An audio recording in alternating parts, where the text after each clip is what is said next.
আসসালামু আলাইকুম। আমি আল মুক্তাদির বিল্লাহ। চলছে উপজেলা নির্বাচন। এর আগে আমাদের জাতীয় সংসদ নির্বাচন হয়ে গেল। তো প্রত্যেকটা নির্বাচনের মধ্যে আমরা যারা আসলে প্রার্থী থাকে তাদের একটা কথা পোস্টারে কিংবা হচ্ছে তারা যে মাইকিং করে সেই মাইকিংয়ে বলে থাকে জনদরদি কিংবা হচ্ছে জনগণের সেবক, এরকম নানান ধরনের কথা আসলে তারা বলে। কিন্তু আসলেই কি সবাই জনদরদি কিনা এরকম দেখেন নির্বাচনের সময় আসলেই তারা পোস্টারে পোস্টারে লিখে রাখে যে তারা হচ্ছে জনদরদি, জনগণের বন্ধু। কিন্তু আসলেই কি তারা জনগণের বন্ধু? আমার দেখা এরকম তিনজন আমি হচ্ছে সরাসরি দেখা, সেটা মেম্বার হোক কিংবা চেয়ারম্যান কিংবা এমপি সংসদ সদস্য যেই হোক না কেন, আমার দেখা তিনজন হচ্ছে এরকম যারা হচ্ছে জনগণের আসলে সত্যিকার অর্থে বন্ধু। একটা হচ্ছে ব্যারিস্টার সুমন, তাকে আমি দেখেছি জনগণের সাথে মিশে যেতে। আরেকটা হচ্ছে মাশরাফি বিন মুর্তজা, যিনি আসলে গ্রামীণ পরিবেশে যেভাবে জনগণের সাথে মেশেন সেটা সত্যি প্রশংসনীয়। এবং সেই সাথে আমার স্বচক্ষে যেটা আসলে দেখেছি নিজের চোখে, আমাদের নাগরপুর দিলদরের গণমানুষের নেতা, মুক্তিযুদ্ধের অন্যতম সংগঠক খন্দকার আব্দুল বাতেন, যিনি দুইবারের সফল ছিলেন। তাছাড়াও তার রাজনৈতিক জীবন অনেক বর্ণাঢ্য ছিল। তো সেই নেতা যখন তিনি আসলে আমাদের এলাকায় আসতেন, তিনি এমন একটা নেতা ছিলেন যে জনগণের বন্ধুর মতো একেবারে যেভাবে আসলে মিশে যাওয়া যাকে বলে, তাকে যে কোনো একটা প্রোগ্রাম ইনভাইট করলে সে চলে আসতো।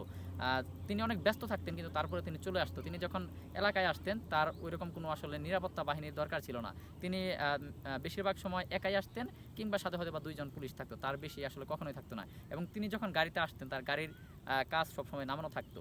তো আমার দেখা এইরকম আসলে জনগণের বন্ধু, সত্যিকার অর্থে জনগণের নেতা কিংবা জনদরদি, এইটা হচ্ছে ছিল হচ্ছে আমাদের সেই বাতেন কাকা। আসলে তিনি আসলে অসাধারণ একজন নেতা ছিল আমার সচক্ষে দেখা। তো এরকম সবাই আসলে বলে, পোস্টারে পোস্টারে লেখে যে জনদরদি, জনগণের বন্ধু। আসলেই যদি এরকম সবাই হতো তাহলে তো দেশটা বদলেই যেত। তো এখন আমার যে কারণে বিষয়টা বলা, এই বিষয়গুলো আসলে খারাপ লাগে। মানুষ তো এমনি মিথ্যা কথা বলে, মুখরোচক নানান কথা আসলে সেখানে লিখে রাখে, কিন্তু তারা দেখা যায় যে আসলে জনগণের ওই নির্বাচন আসলে একটু খোঁজখবর নেই, তারপরে আর কোনো খবর থাকে না।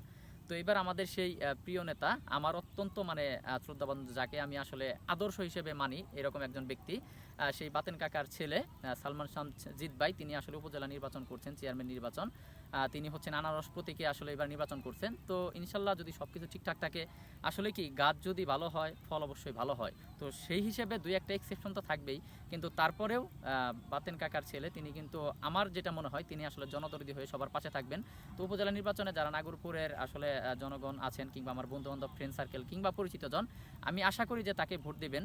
এবং আমি এটা প্রত্যাশা রাখি যে তিনি হচ্ছে জনগণের সাথে মিশে যেয়ে তিনি কাজ করবেন। তার বাবা যেরকম আসলে মানুষের পাশে সবসময় থাকতেন, যেভাবে মিশে যেতেন মানুষের সাথে, তিনিও সেরকমই মিশে যাবেন, সেটাই আমার প্রত্যাশা থাকবে এবং ভালো কিছুর একটা প্রত্যাশা রাখি। সেই সাথে আমাদের সুলাইমান হোসেন সেলিম ভাই, অনেকবার ধরে তিনি আসলে রাজনীতির সাথে সম্পৃক্ত, তিনিও দাঁড়িয়েছেন টিয়া পাখি মার্কায় ভাইস চেয়ারম্যানে। যদি আপনাদের আসলে তাকে যোগ্য মনে হয়, অবশ্যই তাকে ভোটটা দিলে আমরা খুশি হব। তো আশা করছি তারা আসলে নাগরপুর উপজেলাকে আরও সুন্দর কীভাবে করা যায়, স্মার্ট কীভাবে বানানো যায়, সেই হিসেবে কাজ করবেন। তো আমি যেটা বললাম যে জনগণের নেতা আসলে সবাই হতে পারে না। তো আপনি সচক্ষে যাদের আসলে, আপনি হয়তোবা অনেককে আসলে তেলবাজি করতে হয় রাজনীতি করতে গিয়ে, যে তেলবাজির নেতা না, যারা আসলে সত্যিকারের জনগণের বন্ধু, আমার দেখা তিনজন বললাম, দুইজন হচ্ছে এইভাবে অ্যাক্টিভিটিস দেখেছি আর একজনকে সরাসরি দেখেছি। তো আমি আশা করছি যে এরকম জনগণের সেবক আপনারা হবেন, যেই জয়যুক্ত হন না কেন, জনগণের পাশে থেকে সত্যিকার অর্থে জনগণের সাথে মিশে যেয়ে আপনারা রাজনীতি করবেন এবং জনগণের সেবা করবেন। সবাইকে ধন্যবাদ। আল্লাহ হাফেজ।